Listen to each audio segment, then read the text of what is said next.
नमस्कार, मैं विक्राम और आप देख रहे हैं हिंद वॉइस। हमारे साथ मौजूद हैं एडवोकेट इंद्र कुमार जी। सर, बहुत-बहुत स्वागत है आपका। नमस्कार। सर, अभी उत्तराखंड के मुख्यमंत्री दिल्ली में आए, एक मंदिर का उद्घाटन किया पुष्कर सिंह धामी ने। केदारनाथ नाम उस मंदिर का जो बताया जा रहा है, उसको लेकर जितने शंकराचार्य थे, उन्होंने अपनी नाराज़गी जताई है कि केदारनाथ धाम जो है सिर्फ़ एक है, वो पहाड़ों की तलहटी में मौजूद है। उसके नाम पे आप ये नहीं कर सकते। आप इसका बाज़ारीकरण कर रहे हैं, बहुत सारे आरोप लगे। साथ ही एक चीज़ और निकल कर आ गई कि 228 किलो सोना कह रहे हैं कि वहाँ से गायब हुआ था मंदिर से, और वो किसने किया उस पर पूरी ये कंट्रोवर्सी शुरू हो चुकी है। मीडिया में तमाम तरह के बयान कर दीजिएगा। जी। नमस्कार। देखिए, जो सवाल आपने खड़ा किया है, वो ये है कि केदारनाथ धाम का 228 किलो सोना गायब हो गया और ये खबर अब की नहीं है। मोदी जी ने 3 साल पहले जब कोरोना काल की भीषण महामारी चल रही थी, तब उन्होंने केदारनाथ धाम में भगवान शंकर की एक विशाल काली प्रतिमा का उद्घाटन किया था और आपको याद होगा कि 2019 का जब चुनाव हुआ था, तो चुनाव के आखिरी दिनों में 2 दिन जब अंतिम दौर का मतदान हो रहा था, मोदी जी केदारनाथ की गुफा में गए और उन्होंने कहा वहाँ उन्होंने समाधि लगाई है, ध्यान किया है। मोदी जी का मकसद ये है कि हिंदू लोगों को बताना चाहते हैं कि हिंदुओं के सारे धार्मिक स्थलों का अगर पुनरुद्धार कोई कर रहा है, उनमें सुधार कोई कर रहा है, तो वो भगवान की कृपा से मोदी जी ही कर रहे हैं। मोदी जी के बारे में आपने देखा होगा, पहले उन्होंने काशी विश्वनाथ के कॉरिडोर को बनाने की बात की और उसके लिए 800 करोड़ रुपए का खर्च किया। उसके बाद उन्होंने उज्जैन में जो महाकाल का मंदिर है, उसका कॉरिडोर बनाया। फिर वो शुरू हो गए अयोध्या में भगवान राम के मंदिर को बनाने के लिए और उन्होंने ज़बरदस्ती उसका जल्दबाजी में उद्घाटन कर दिया। केदारनाथ धाम भी उसी में से है और इसके पीछे आप देखेंगे कि एक ही मंतव्य होता है कि किसी तरह हिंदुओं के सारे धार्मिक स्थलों पर आरएसएस, वीएचपी का कब्जा हो जाए। अब 2 साल पहले जो वहाँ की उत्तराखंड की सरकार है, चूँकि वो भाजपा की सरकार है, उसकी मिलीभगत से विश्व हिंदू परिषद और आरएसएस के लोगों ने धर्म और मंदिर की पूरी समितियों पर अपना कब्जा कर लिया। वहाँ पर एक कानून बनाया गया और कानून बनाकर ये कहा गया कि उस देव स्थल का जो मैनेजमेंट है, वो दूसरे समूह को दिया जाएगा, पुजारियों से छीन लिया जाएगा। अब जब मोदी जी ने 2 साल पहले उसका उद्घाटन किया, उसके बाद से ये खबरें आने लगी थी कि केदारनाथ में सोना चोरी हो गया है। अब तक लोग जो है दबी जुबान में बोलते थे। अब केदारनाथ धाम के जो शंकराचार्य हैं, अभिमुक्तेश्वरानंद सरस्वती, उन्होंने अनंत अंबानी की शादी के मौके पर मुंबई में पहुंचकर प्रेस के सामने आरोप लगाया कि केदारनाथ धाम का 288 किलो सोना गायब हो गया। अभी गायब के लिए कौन ज़िम्मेदार है? ज़िम्मेदार वो लोग हैं जो प्रबंधक हैं, जो सिक्योरिटी का अरेंजमेंट करते हैं और उसके लिए जब देश के एक शंकराचार्य जब ये बात कह रहे हैं, तो उस पर अगर सरकार ध्यान नहीं देती, तो इसका मतलब ये होगा कि हिंदुओं की धार्मिक संपदा को चुराने के षड्यंत्र में ये लोग लगे हुए हैं। अभी आप देखेंगे 3 दिन से खबर चल रही है और जो उड़ीसा के चुनाव हुए राज्य के, तब ये कहा गया कि हम जो उड़ीसा में जगन्नाथपुरी का मंदिर है, उसके चारों कपाट खोलेंगे और चारों कपाट खोलने के बाद मोदी जी बार-बार कहते थे कि भगवान जगन्नाथ के खजाने की चाबी किसके पास है और हम उसको खोलेंगे। अब इधर केदारनाथ का सोना गायब हुआ है, अब कल से वहाँ पर जो है भगवान जगन्नाथ के जितने भी आभूषण हैं, जितना उनके जवाहरात हैं, जिसमें हीरा है और दूसरे जवाहरात हैं, उनकी जाँच होगी, उसकी खोज होगी, उसकी गिनती होगी और वो कौन करेगा? वो भी भाजपा की सरकार के तत्वाधान में वहाँ पर होगा। अब ऐसी हालत में अयोध्या में हम देखते हैं कि लगातार ये आरोप पूरे राम मंदिर निर्माण ट्रस्ट पर लगते रहे हैं कि राम मंदिर का निर्माण का जो घपला है, वो इतना ज़्यादा है कि वहाँ ज़मीनों के घपले हैं, वहाँ पर निर्माण कार्य में घपले हैं और निर्माण कार्य इतना घटिया किस्म का है कि वो एक बरसात भी नहीं झेल पा रहा। इसी तरह सब लोगों ने देखा उज्जैन में जब महाकाल का कॉरिडोर की उद्घाटन हुआ, उसके बाद वहां 30 किलोमीटर की स्पीड से आंधी चली और उस आंधी में सारे जो सप्त ऋषि की जो मूर्तियां थी वो सर से धड़ से अलग हो गई, गिर पड़ी। और ये पता चला कि मूर्तियां जो है प्लास्टर ऑफ पेरिस की भी नहीं बनाई गई, ये सिर्फ जो है घटिया किस्म के प्लास्टिक की बना दी जो गिर गई। अब जो स्वामी अभी मुक्तेश्वरानंद हैं वो मोदी जी पर आरोप लगाते हैं। और आरोप क्या लगाते हैं कि उन्होंने हिंदुओं के मंदिरों को तोड़ना, हिंदुओं के मंदिरों की मूर्तियों को तोड़ना जारी रखा। जितना काशी में विध्वंस औरंगजेब के समय नहीं हुआ, उससे ज्यादा मंदिरों को, 138 मंदिरों को जो कि काशी विश्वनाथ के मंदिर के साथ थे, उनको तोड़ दिया गया। उनकी मूर्तियों को जो है गड्ढे में या कूड़े में फेंक दिया गया, उनका कोई अता पता नहीं। और ऐसी हालत में वहां की जो जनता है काशी की, वो मोदी जी के खिलाफ है। स्वामी अभिमुक्तेश्वरानंद सरस्वती ने तो ये तक किया कि जब ये लोकसभा के चुनाव हो रहे थे तो उन्होंने अपना एक उम्मीदवार 2019 के चुनाव में खड़ा किया। और वो इसे खड़ा किया ताकि उसको खड़ा करके वो ये अपनी आवाज उठा सकें कि मोदी जी मंदिरों का विध्वंस करते हैं। अब 2024 के चुनाव में भी उन्होंने अपना एक उम्मीदवार खड़ा किया, लेकिन इस बार चुनाव आयोग की बेईमानी की वजह से और वहां के डिस्ट्रिक्ट मजिस्ट्रेट की मोदी भक्ति की वजह से लोगों को वहां पर अपने जो नॉमिनेशन है वो भी नहीं भरने दिए। लेकिन सच जो है तब नहीं छुपता, क्योंकि सबको पता है कि मोदी जी के मन में क्या है। मोदी जी के मन में यह है कि वो लगातार लोगों को बताना चाहते हैं कि हिंदू धर्म का उद्धार कोई अगर कर सकता है, यदा यदा ही धर्मस्य भवति ग्लानिर्भाव भारत है, कि भारत में जब जब धर्म की वो हानि होगी तब नरेंद्र मोदी जैसा देवतुल्य व्यक्ति आएगा और वो धर्म की स्थापना करेगा। जबकि सच ये नहीं है। सच ये है कि मोदी जी के मन में हर चीज को खराब करने की एक ललक है। बहुत सारे बच्चे होते हैं, उन्हें आप बचपन में खिलौना दें तो वो 2-4 मिनट में तोड़ फोड़ के उसको कहेंगे जी इसके अस्थि पंजर में नहीं निकाल। कुछ बच्चे ऐसे होते हैं जो एक सामान्य बच्चे का एक आदत होती है कि वो जैसे आप छोड़ दीजिए, वो खुद ही जो है पेशाब करेगा और उस पे छपाक छपाक हाथ मारेगा और बड़ा खुश होगा। कई बार ऐसा होता है कि ऐसे ही बच्चे जब बड़े हो जाते हैं तो वो गुड़ का गोबर कर देते हैं। अब मोदी जी में ये विशेषता इसलिए है क्योंकि वो सार्वजनिक स्थल पर जहां भी जाएंगे वहां कुछ ना कुछ गंदगी जरूर फैला के आएंगे। बहुत सारे लोग होते हैं जो सिनेमा घर जाएंगे तो सीट फाड़ देंगे। बहुत सारे लोग होंगे शादी में जाएंगे तो 2 प्लेट में खाना खाएंगे ताकि दूसरे का नुकसान हो। कुछ लोग ऐसे हैं कि संसद की अगर नई इमारत बनाएंगे तो उसमें 3 शेरों की मूर्ति विकृत कर देंगे, दहाड़ता हुआ शेर बना देंगे। अभी तक जो सारनाथ का जो 3 शेरों का स्तंभ है, उसको हम देखते हैं बड़ा सौम्य है और बड़ा आकर्षक है। उसमें मोदी जी ने कहा ये दहाड़ता हुआ उन्होंने जो है शेर लगा दिए, जिसकी बड़ी आलोचना हुई। तो मोदी जी के मन में एक विकृत चित्त है।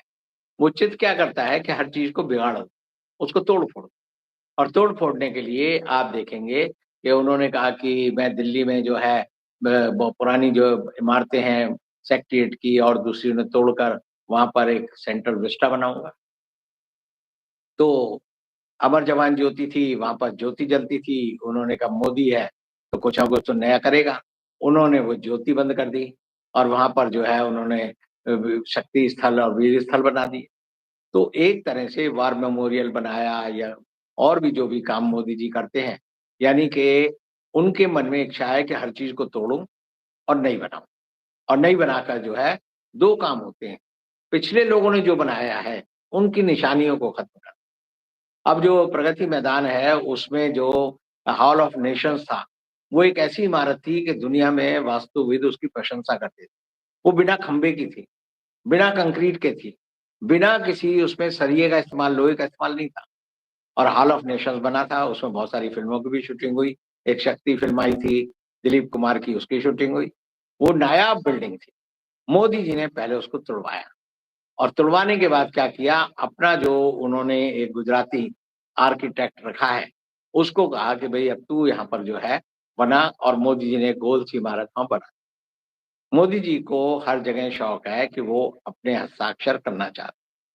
अब यही सीख जो है वो योगी आदित्यनाथ ने उत्तर प्रदेश में ले ली। वो कुछ कर नहीं पा रहे, वो क्या करेंगे, करेंगे क्या कि भाई नाम बदल दो, अलीगढ़ का नाम बदल दो, इलाहाबाद का नाम बदल के प्रयागराज कर दो, रेल का नाम बदल दो, सड़क का नाम बदल दो, जगह का नाम बदल दो, यानी अपना कुछ नहीं बनाना। और ना बनाने की वजह ये है कि बहुत सारे लोग ऐसे होते हैं जो चीजों का निर्माण नहीं कर सकते। निर्माण करने के लिए अकल चाहिए, आपके अंदर रचनात्मकता होनी चाहिए, और रचनात्मकता ना होने की वजह से ये डबल इंजन की सरकार, ये समझिए डबल विध्वंस की सरकार है। अब डबल विध्वंस की सरकार का हाल ये है कि जो बुलडोजर बाबा हैं, अब उनके ऊपर ही मोदी जी बुलडोजर चलाने वाले हैं। और इसे चलाने वाले हैं क्योंकि उन्हें लगता है कि इसकी वजह से मैं उत्तर प्रदेश हार रहा हूँ। जिस तरह 2017 में वहां पर उत्तर प्रदेश में विधानसभा के चुनाव हुए, तो योगी आदित्यनाथ का नाम कहीं नहीं था। वहां पर नाम था कि वो मौर्य को जो है वहां का मुख्यमंत्री बनाया जाएगा या मनोज सिन्हा को बनाया जाएगा। लेकिन मोदी जी ने कहा कि मैं हर चीज में चमत्कार करता हूँ। जैसे आप देखेंगे मध्य प्रदेश में उन्होंने कहा कि मैं जो है वहां का सीएम नए आदमी को बनाऊंगा, और उन्होंने एक यादव जी को वहां पर जो है मुख्यमंत्री बना दिया। इसी तरह उन्होंने भजन लाल शर्मा को राजस्थान में मुख्यमंत्री बना दिया। तो वो हर जगह नए आदमियों को ढूंढ कर इसे लाते हैं ताकि वो उनके एहसानमंद रहें, और जो स्थापित नेता हैं उनको वो जड़ से उखाड़ कर फेंक दें, ताकि उनकी कोई नाम लेवा पानी देवा ना हो, और तब वो सारे लोग जो नए आएंगे वो मोदी जी का गुणगान करेंगे। अब हुआ ये कि योगी आदित्यनाथ की डबल इंजन की सरकार होने के बावजूद जब 2022 के विधानसभा के चुनाव हुए तो भाजपा की सीटें कम हो गई। पहले ज्यादा थी, फिर कम हो गई। 2019 के लोकसभा चुनाव में भाजपा ने 62 सीटें जीती थी। अब 2024 का चुनाव हुआ लोकसभा का, तो 33 सीटें रह गई। उससे पहले 2014 में बीजेपी की सीटें जो थी 71। तो एक तरह से डबल इंजन की सरकार की वजह से इस समय उत्तर प्रदेश में विद्रोह का वातावरण, हर भाजपा का नेता, हर भाजपा का विधायक, हर भाजपा का सांसद एक ही बात बोलता है कि उत्तर प्रदेश में जंगल राज है, भ्रष्टाचार है। इतना भ्रष्टाचार है कि कोई अधिकारी किसी विधायक की नहीं सुनता, किसी भाजपा नेता की नहीं सुनते। अभी एक भाजपा के प्रवक्ता थे, वो लखनऊ में बड़ी शान से अपनी गाड़ी पर झंडा लगाकर, भाजपा का झंडा लगाकर घूम रहे थे। तो वहां पर जो दीवान है वो आया, उसने उसका झंडा उतारा, उसका चालान काटा, और विरोध स्वरूप उस आदमी ने तय किया कि मैं अपने वाहन पर अब कभी भाजपा का झंडा नहीं लगाऊंगा। तो भाजपा के लोगों की जितनी बेइज्जती और बेकदरी हम लोगों ने सबने देखा कि जब कोरोना काल था, विधायक मंत्री रो रो के मर गए कि हमें जो है इलाज की जरूरत है, हमें अस्पताल में एडमिशन दे दो। तो कोरोना काल में विधायकों को एडमिशन नहीं मिला, कई विधायक जो है कोरोना से मर गए। तो इस समय उत्तर प्रदेश में नौकरशाही का नंगा नाच, और नंगा नाच इसलिए क्योंकि योगी आदित्यनाथ हैं तो वो मटके एक पुजारी, गोरखपुर में जो गोरखनाथ का मंदिर है उसके महंत हैं, लेकिन उन्हें जो है राजनीति और प्रशासन दोनों कुछ नहीं आता। और ना आने की वजह से वो अब तक हर बार क्या करते हैं, अपने भगवा कपड़े पहनेंगे और अयोध्या में राम मंदिर के लिए हर दूसरे दिन अयोध्या पहुंच जाएंगे। और पहुंचने के बाद जो है उनको आता कुछ नहीं। उनका जो है काम जो है वो मंदिर का घंटा बजाना है, पूजा करने की आरती घुमाना है, और इसीलिए किस तरह से वहां पर पुलिस प्रशासन चले या किस तरह से लोगों की दुख दर्द को सुना जाए, उसकी उनके पास कोई नीति रीति नहीं है। और नीति रीति ना होने की वजह से आज भारतीय जनता पार्टी में विद्रोह की हालत है। ब्रजेश पाठक वहां के मंत्री हैं, दूसरे मंत्री स्वामी प्रसाद मौर्य हैं, सब लोग जो है डंडा लेकर भाजपा के जो मुख्यमंत्री हैं योगी आदित्यनाथ, जिसे ये सारे लोग कहते थे यानी हिंदू हृदय सम्राट है, ये कहा जाता था कि मोदी के बाद कौन, तो ये उसका जवाब उत्तर प्रदेश में दिया जाता था, मोदी के बाद कौन, योगी और कौन। तो योगी के अलावा किसी की जो है भाजपा में तूती नहीं बोलती। लेकिन हुआ वक्त का जो पहिया है वो ऐसा चला कि अब जो है योगी आदित्यनाथ के समर्थन में एक भाजपा ही नहीं खड़ा है।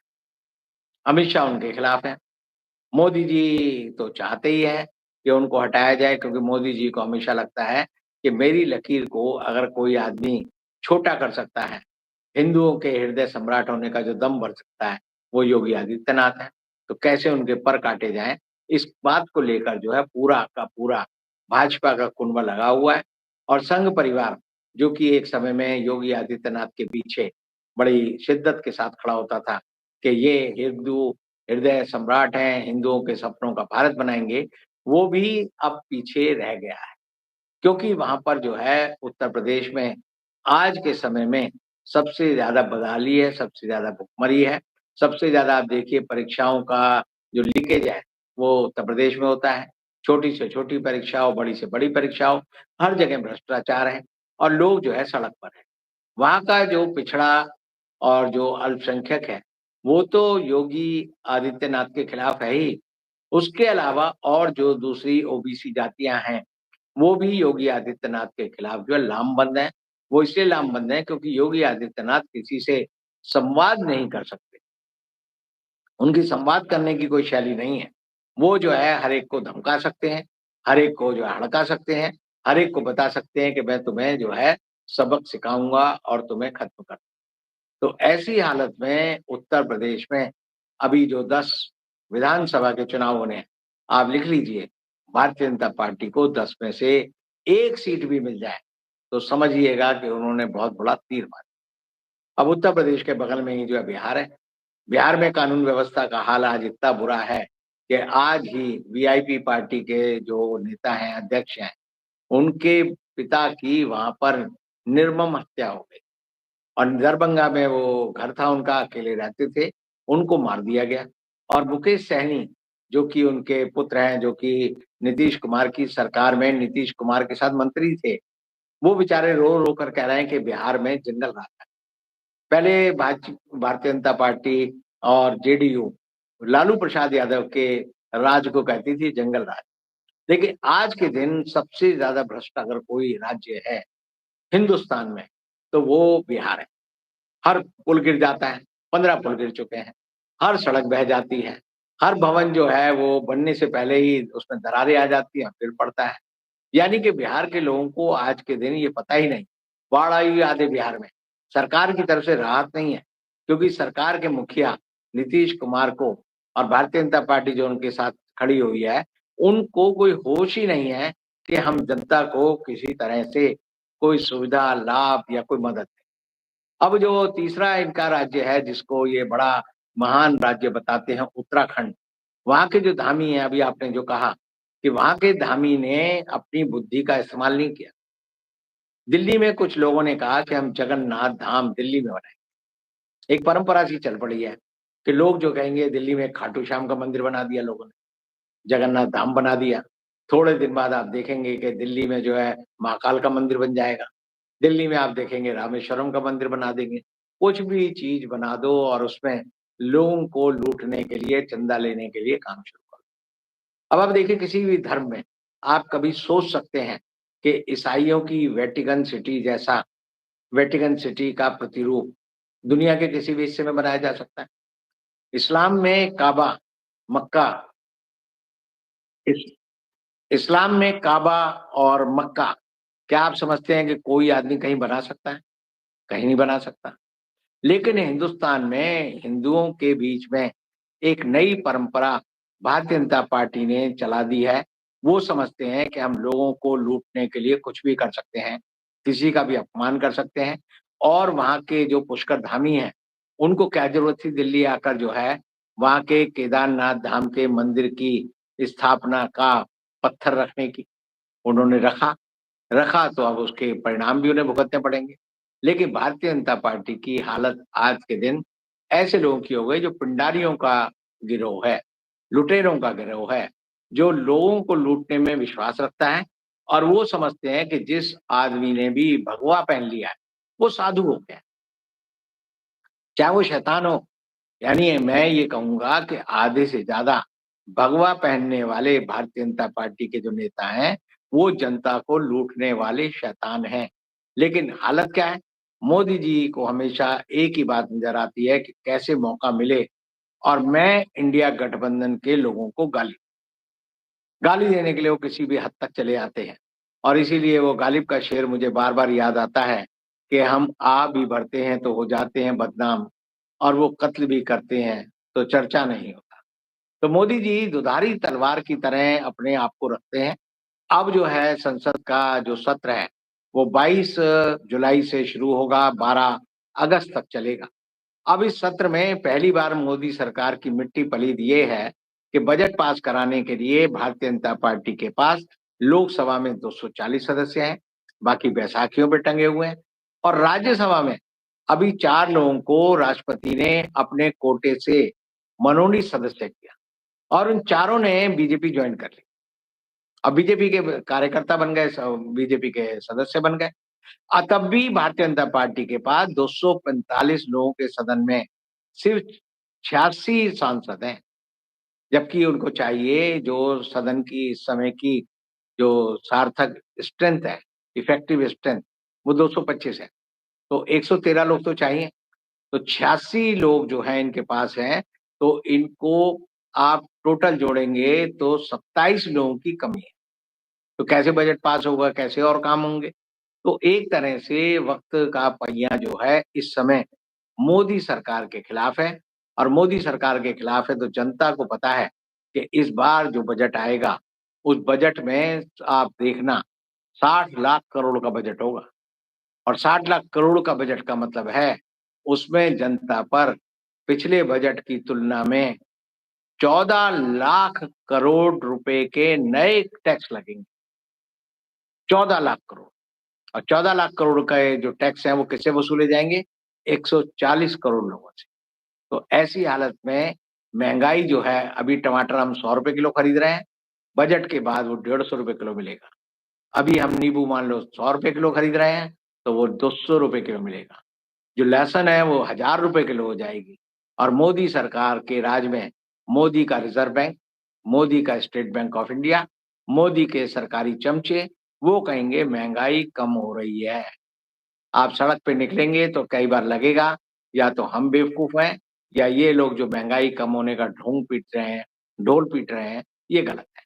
जनता इस समय पिस रही है। जनता को कोई कहीं उम्मीद राहत की नजर नहीं आती। और इसीलिए आप देखिए कि जो महाराष्ट्र के चुनाव हैं, जो हरियाणा के चुनाव हैं और दूसरे राज्यों में चुनाव हैं, वहां भारतीय जनता पार्टी की बत्ती गोल हो जाएगी, बुरी तरह ये हारेंगे और मोदी जी को पद छोड़ना पड़ेगा। उससे पहले मोदी चाहते हैं कि मैं पद छोड़ूं तो मेरा जो प्रतिद्वंदी है, मेरी जगह जो आदमी आए, वो आदमी योगी आदित्यनाथ नहीं होना चाहिए। अरविंद केजरीवाल ने चुनावों के दौरान कहा था मोदी जी चाहते हैं मैं हटूं तो अमित शाह देश का प्रधानमंत्री बने।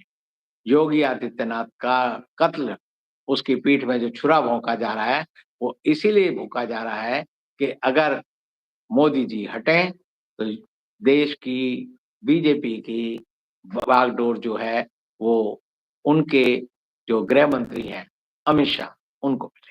डिस्टर्बेंस था, कोई बात नहीं, टेक्निकल इशू आ जाता है, तो आप लोग हमारे साथ बने रहे हैं। तकरीबन 10,000 लोगों के रीच के साथ फिलहाल ये एपिसोड चल रहा है। आप लोगों से उम्मीद है कि इस वीडियो को आप लोग सब्सक्राइब जरूर करेंगे चैनल को, और शेयर जरूर करेंगे। और आपके मन में कोई प्रश्न हो तो नीचे लिख सकते हैं। बाकी कल फिर मुलाकात होगी सर के साथ, तब तक के लिए दीजिए इजाजत। नमस्कार। शुक्रिया सर।